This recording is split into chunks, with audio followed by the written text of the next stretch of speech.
Episode के start में Alena daemon से मिलने साल्वाटोर बोर्डिंग हाउस जाती है। वो डेमन को बताती है कि स्टेफन ने उसको कल रात एक अननोन नंबर से कॉल किया था। अलेना ने शेरिफ फोर्ब्स को वो कॉल ट्रेस करने को कहा था और शेरिफ फोर्ब्स ने बताया है कि वो कॉल टेनेसी से ही आया था, जहां स्टेफन और क्लाउस को आखिरी बार देखा गया था। डेमन अपनी स्टेफन और क्लाउस पर कलेक्ट की सारी इंफॉर्मेशन और पेपर्स जला रहा होता है। वो कह रहा है कि स्टेफन अब उनसे बहुत दूर हो गया है और अब वो वापस नहीं आएगा। अलेना कहती है कि अगर डेमन उसकी हेल्प नहीं करेगा तो वो खुद ही अकेले स्टेफन को ढूंढने चली जाएगी।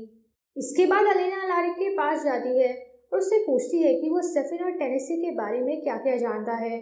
स्टेफन को ढूंढने के लिए डेमन और अलारिक साथ मिलकर काम कर रहे थे, तो ऑब्वियसली डेमन अपनी कलेक्ट की हुई सारी इंफॉर्मेशन अलारिक के साथ तो जरूर शेयर करता होगा। अलारिक कहता है कि अलेना की सेफ्टी के लिए यही बेटर होगा कि वो स्टेफन और क्लाउस को ट्रेस ना करे। अलेना कहती है कि वो ऐसे गिव अप नहीं कर सकती है।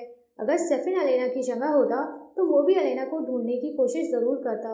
फाइनली अलारिक अलेना को बताता है कि स्टेफन और क्लाउस किसी वजह से पूरे ईस्टर्न कोस्ट में वेयरवुल्व्स को ट्रैक कर रहे हैं। क्लाउस और स्टेफन स्मोकी माउंटेन्स टेनेसी में होते हैं। स्टेफन ने रे की अनकॉन्शियस बॉडी को उठा रखा होता है। वो दोनों उस जंगल में रे के वेयरवुल्फ पैक को ट्रैक कर रहे होते हैं। उनको वो पैक मिल जाता है। क्लाउस खुद को इंट्रोड्यूस करता है, पर उन वेयरवुल्व्स को उसके बारे में पहले से ही पता होता है कि वो एक हाइब्रिड है। लॉकवुड मैंशन में मिसेस लॉकवुड टायलर की कॉफी में वर्बेन मिला देती है, ये चेक करने के लिए कि कहीं टायलर भी तो कैरोलाइन की तरह एक वैम्पायर नहीं है। टायलर वो कॉफी पीता है और उसको कुछ नहीं होता, क्योंकि वेयरवुल्व्स पर वर्बेन का कोई असर नहीं होता है। ये देख के मिसेस लॉकवुड रिलीव्ड होती है कि उनका बेटा एक वैम्पायर नहीं है। टायलर के वहां से जाने के बाद मिसेस लॉकवुड कैरोलाइन के फादर बिल फोर्ब्स को कॉल करती है और कहती है कि वो एक वैम्पायर सिचुएशन में फंस गई हैं और उनको बिल की हेल्प चाहिए। मिस्टिक ग्रिल में जेरेमी मैट को बताता है कि उसने कल रात विकी को दोबारा देखा था। मैट को लगता है कि जेरेमी उससे मजाक कर रहा है, लेकिन जेरेमी कहता है कि वो कोई मजाक नहीं कर रहा है और उसने सच में विकी को देखा था। जेरेमी विकी को दोबारा कांटेक्ट करना चाहता है, लेकिन इसके लिए उसको विकी के किसी रिलेटिव की ज़रूरत है। मैट विकी के सबसे ज़्यादा क्लोज था, इसलिए जेरेमी को मैट की हेल्प चाहिए। पहले तो मैट मना कर देता है, लेकिन जब जेरेमी उसको बताता है कि विकी ने जेरेमी से हेल्प मांगी है तो मैट मान जाता है। अलेना और टायलर भी मिस्टिक ग्रिल में होते हैं। अलेना टायलर से स्टेफन को ट्रैक करने में हेल्प मांगती है। वो उसको बताती है कि स्टेफन और क्लाउस टेनेसी में वेयरवुल्व्स को ट्रैक कर रहे हैं। टायलर बताता है कि टेनेसी में एक जगह है जहाँ एक वेयरवुल्फ कैंप हो सकता है। टायलर अलेना को उस जगह की लोकेशन मैप करके देता है। अलेना उसको थैंक्स बोलती है तो टायलर कहता है कि इट्स ओके, वैसे भी स्टेफन इस मुसीबत में टायलर की वजह से ही फंसा है। ना टायलर डेमन को गलती से काटता और ना स्टेफन को क्योर के लिए क्लाउस के पास जाना पड़ता। इसके बाद अलेना अलारिक के पास जाती है और उसको उस लोकेशन के बारे में बताती है। अलेना चाहती है कि अलारिक उसके साथ उस लोकेशन पर चले, लेकिन अलारिक मना कर देता है। वो कहता है कि आज फुल मून है और आज कोई पागल ही वेयरवुल्व्स को ढूंढने जाएगा। अलेना कहती है कि अगर अलारिक उसके साथ नहीं जाएगा तो वो अकेली ही टेनेसी चली जाएगी। वैसे भी अलारिक ने ही तो कहा था कि अलेना अब 18 साल की हो गई है और अपना ध्यान खुद रख सकती है। अलारिक कहता है कि 18 साल से अलारिक का मतलब था कि अब अलेना खुद की और जेरेमी की रिस्पॉन्सिबिलिटी संभाल सकती है। उसका ये मतलब नहीं था कि अलेना सुसाइड मिशंस पर जा सकती है। अलेना अगेन जिद करती है कि वो टेनेसी जरूर जाएगी और मजबूरन अलारिक को भी उसके साथ चलने के लिए हाँ बोलना पड़ता है फॉर हर सेफ्टी। उस वेयरवुल्फ कैंप में रे को होश आता है। वो ट्रांजिशन में होता है और बहुत कंफ्यूज और हंग्री फील कर रहा होता है। उस कैंप में वेयरवुल्व्स के अलावा एक ह्यूमन भी होता है। क्लाउस बताता है कि रे को अपना ट्रांसफॉर्मेशन कंप्लीट करने के लिए ब्लड चाहिए। इसके बाद क्लाउस उस ह्यूमन के हाथ पर काट लेता है और फिर स्टेफन रे को उस ह्यूमन का ब्लड पीने के लिए फोर्स करता है। इसके बाद क्लाउस एक वेयरवुल्फ लड़की को पकड़ लेता है और उसको भी हाइब्रिड बनने का ऑफर देता है। वो लड़की कहती है कि वैम्पायर बनने से तो अच्छा वो मरना पसंद करेगी। क्लाउस कहता है रॉन्ग चॉइस और फिर उस लड़की को जबरदस्ती अपना ब्लड पिला देता है और मार देता है। मिस्टिक ग्रिल में टायलर मैट से कैरोलाइन के बारे में पूछता है कि क्या मैट ने आज कैरोलाइन को देखा था क्या। कैरोलाइन को आज मिस्टिक ग्रिल में टायलर से मिलना था और ना तो वो मिलने आई और ना ही टायलर का फोन उठा रही है। मैट को रियलाइज होता है कि आज फुल मून है और यूजुअली कैरोलाइन टायलर की हेल्प करती थी। मैट टायलर को हेल्प का ऑफर देता है कि आज रात वो टायलर को लॉक करने में हेल्प कर सकता है, लेकिन टायलर कहता है कि इट्स ओके, वो मैनेज कर लेगा। तभी टायलर कॉफ़ी पीता है और उसको कॉफ़ी का टेस्ट अजीब लगता है। वो कहता है कि सुबह जब घर पर उसने कॉफ़ी पी थी तब भी टेस्ट थोड़ा अजीब था। मैट उसको बताता है कि उसको वर्वेन का टेस्ट आ रहा है। टाउन की सेफ्टी के लिए शेरिफ ओक्स ने उनको कॉफ़ीज़ में वर्वेन डालने को कहा है।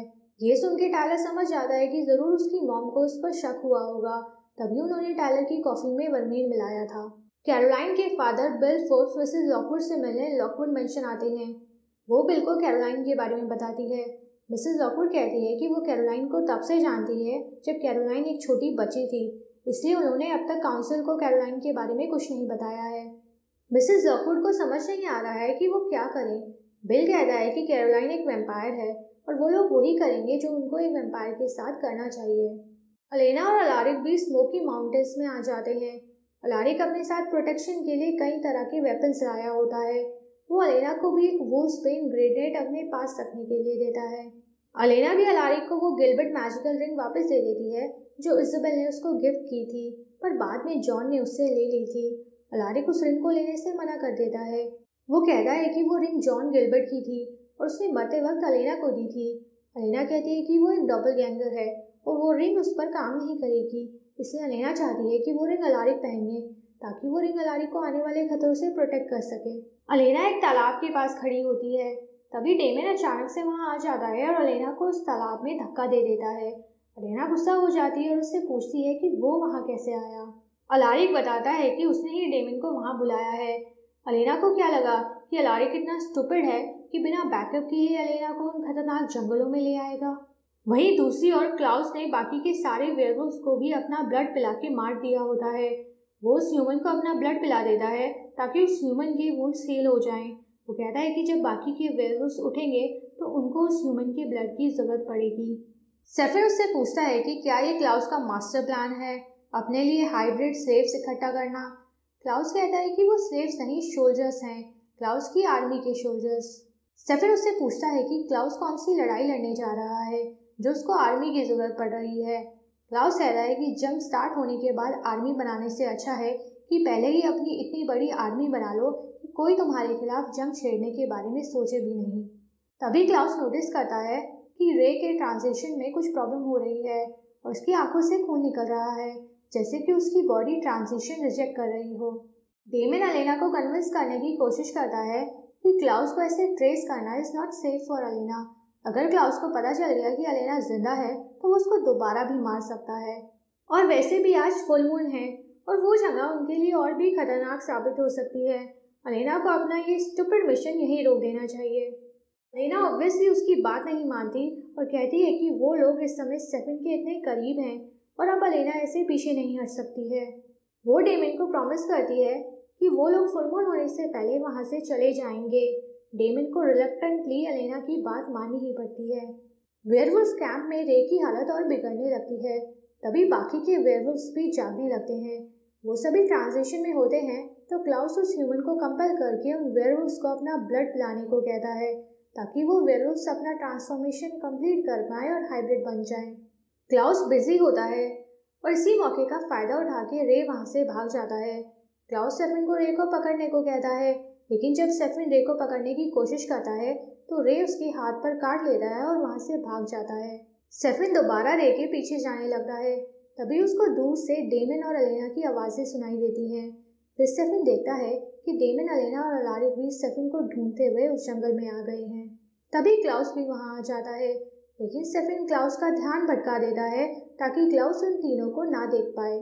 इसके बाद सेफिन क्लाउस से बाइट का क्योर मांगता है, लेकिन क्लाउस मना कर देता है। वो कहता है कि अगर सेफिन रे को ढूंढ के वापस लाएगा तभी क्लाउस उसको क्योर देगा। टायलर अपने घर जाता है और अपनी मॉम को वर्वेन के बारे में कन्फ्रंट करता है। वो कहती है कि उन्होंने टायलर को वर्वेन देके टेस्ट किया क्योंकि पिछले कुछ महीनों से टायलर कैरोलाइन के साथ बहुत समय बिता रहा था और उसकी मॉम ये इंश्योर करना चाहती थी कि कहीं कैरोलाइन ने टायलर को भी तो अपनी तरह एक वैम्पायर नहीं बना दिया है। टायलर ये सुन के शॉक हो जाता है कि उसकी मॉम को पता है कि कैरोलाइन एक वैम्पायर है। उसकी मॉम उसको वार्न भी करती हैं कि अब टायलर कैरोलाइन को डेट नहीं कर सकता है क्योंकि कैरोलाइन एक मॉन्स्टर है। टायलर गुस्सा हो जाता है और कहता है कि वो कैरोलाइन को मॉन्स्टर बोल रही हैं, पर क्या उनको पता है कि उनका बेटा टायलर क्या चीज़ है। डेमन, अलारिक और अलेना को जंगल में रे मिल जाता है। वो डेमन की सेंट से पहचान जाता है कि डेमन एक वैम्पायर है और उस पर अटैक कर देता है। अलेना डेमन को एक वुल्फस्बेन ग्रेनेड देती है जिसको वो रे के ऊपर फोड़ देता है और रे बेहोश हो जाता है। मैट और जेरमी विकी के कुछ पर्सनल आइटम्स ढूंढते हैं ताकि वो लोग विकी को कांटेक्ट कर सके। विकी की एक पिक्चर देख के मैट थोड़ा इमोशनल हो जाता है और जेरमी के प्लान से बैकआउट करने लगता है। थोड़ी देर बाद जब वो अकेला होता है तो उसको कुछ आवाज़ आती है और वो पलट के देखता है कि विकी की पिक्चर खुद ही मूव हो गई है। अलेना, डेमन और अलारिक रे को एक पेड़ से बांध देते हैं। तभी रे को होश आ जाता है और वो रात होने से पहले ही वेयरवुल्फ में टर्न होने लगता है। अलारिक कहता है कि वो रस्सियाँ ज़्यादा देर तक रे को नहीं रोक पाएंगी। ये देख के अलेना अपना मिशन अबॉर्ट कर देती है और डेमन, अलारिक और अलेना वहाँ से भाग जाते हैं। वेयरवुल्फ कैंप में क्लाउस के द्वारा टर्न किए सारे वेयरवुल्फ ज़ॉम्बीज़ की तरह बिहेव करने लगते हैं। वो लोग बहुत गुस्से में होते हैं और क्लाउस को सर्कल करने लगते हैं। रात हो चुकी होती है। भागते भागते अलेना गिर जाती है और जब वो अपनी नज़रें ऊपर करती है तो देखती है कि उसके सामने एक वुल्फ खड़ा है। अलेना को बचाने के लिए डेमन उस वुल्फ को अपने पीछे लगा के वहाँ से भाग जाता है। वो वुल्फ भी डेमन के पीछे चला जाता है। अलेना भी उनके पीछे जाना चाहती है लेकिन अलारिक उसको रोक लेता है। वो कहता है कि डेमन एक वैम्पायर है और वो अपना ध्यान खुद रख लेगा, लेकिन अलारिक और अलेना ह्यूमंस हैं, so it's better for them कि वो जल्द से जल्द उस जंगल से बाहर निकल जाएं। टायलर अपनी मॉम को लॉकवुड सेलर ले जाता है ताकि वो उनको अपना वेयरवुल्फ ट्रांसफॉर्मेशन दिखा सके। वो अपनी मॉम को एक डंजन में लॉक कर देता है ताकि वुल्फ बन के वो अपनी मॉम को कुछ हार्म ना कर पाए।